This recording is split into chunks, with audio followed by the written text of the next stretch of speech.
रविवार की रात करीब 8:30 से 9 बजे के बीच में जिला मुख्यालय से लगे कुछ दूर पर स्थित नवेगांव थाना के अंतर्गत आने वाले गोंदिया रोड भोमोड़ी मार्ग में अज्ञात लुटेरों के द्वारा एक व्यक्ति की आंखों में मिर्ची डालकर 3,17,000 रुपए की लूट कर ली गई। घटना के विषय में पीड़ित व्यक्ति ज्ञानेश्वर हंगडाले उम्र 35 वर्ष निवासी, जिसकी भोमोड़ी में ही कियोस्क सेंटर, ऑनलाइन दुकान, डेयरी की दुकान है, वह बालाघाट से अपने घर वापस जा रहा था।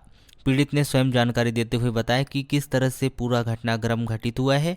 दो आरोपियों के द्वारा कैसे उसकी आंखों में मिर्ची पाउडर डाल दिया गया, उसके साथ जोर जबरदस्ती करते हुए बैग में रखा पूरा सामान लूट लिया गया।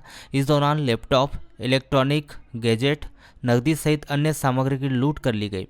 पीड़ित के अनुसार लगभग 2 आरोपियों के द्वारा इस पूरी घटना को अंजाम दिया गया। चलिए सुनते हैं घटना की पूरी कहानी पीड़ित की जुबानी। मैंने लात मारा और उसके बाद दूसरे व्यक्ति ने मेरे आंखों में लाल मिर्ची डाल दिया।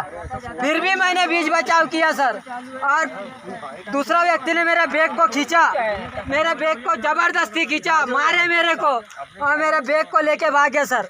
मेरे बैग में 3,17,000 रुपए थे, 55,000 रुपए का लैपटॉप था, 5 बायोमेट्रिक डिवाइस थी सर, एक मार्को की डिवाइस थी, एक स्टारटेक की डिवाइस थी, एक निर्जर की डिवाइस थी, एक मंत्रा की डिवाइस थी सर।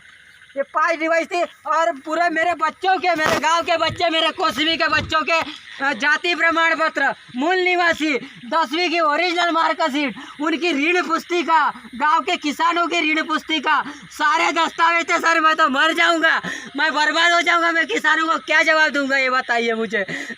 इस रोड में मेरे साथ ये हो गया, मेरी जिंदगी भर की कमाई मेरी बर्बाद हो गई।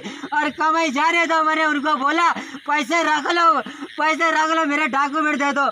मेरी बीवी के नाम की चेक थी, मेरे नाम की चेक थी, मेरे ATM थे, सब थे, मेरी पासबुक थी सर। मेरा बैग मेरी दुकान थी, ये समझ लो, मेरी दुकान थी मेरी।